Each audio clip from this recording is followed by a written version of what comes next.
Reconstruire une école en dur est un travail méthodique. À Tanza Norte, les architectes de l'urgence ont désormais les hommes et les matériaux.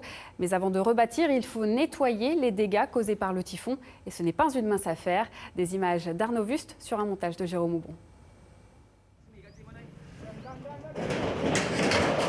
À Tanza Norte, le travail a commencé avant même l'arrivée des architectes picards. Méthodiquement, les ouvriers philippins démontent le toit de l'école emporté par le typhon. À l'intérieur, Claudie a repris son rôle de chef de travaux.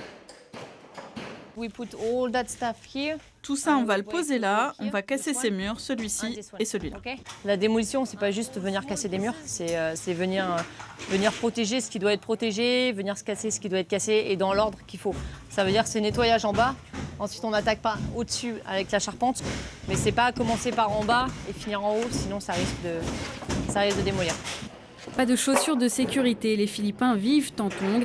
Il y aura tout de même un équipement minimal. On est parti leur acheter des gants, parce qu'hier on a cherché, malheureusement on leur a pas trop encore trouvé.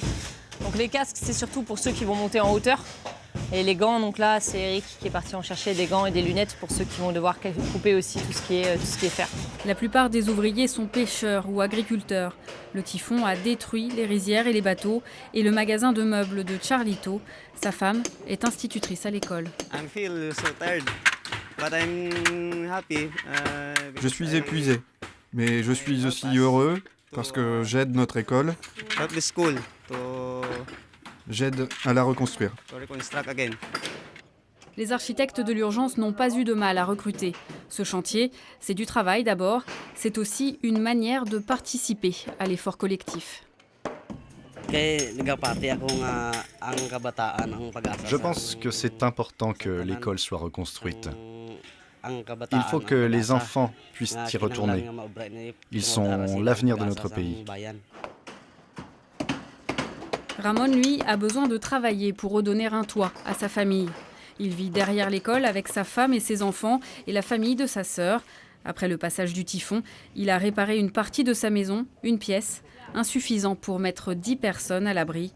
Son maigre commerce d'huile de noix de coco ne lui permettra pas de tout reconstruire. Nous n'avons pas de travail et pas d'argent pour reconstruire la maison. C'est très dur pour moi et pour ma famille.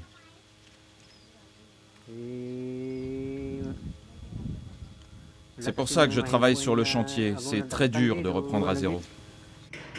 Le chantier se poursuit, il fait chaud et humide.